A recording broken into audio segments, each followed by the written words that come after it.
have my table built here, and I've installed the air compressor and kind of got the water set up. I'll also give you a little tour of what I've done so far. See the air compressor. I've got my water tank in the back here with not quite enough water in it just yet, and I have installed an exhaust.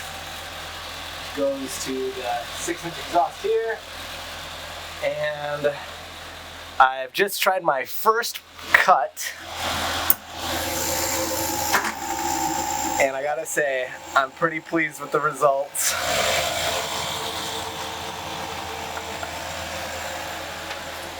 I'm trying out light burn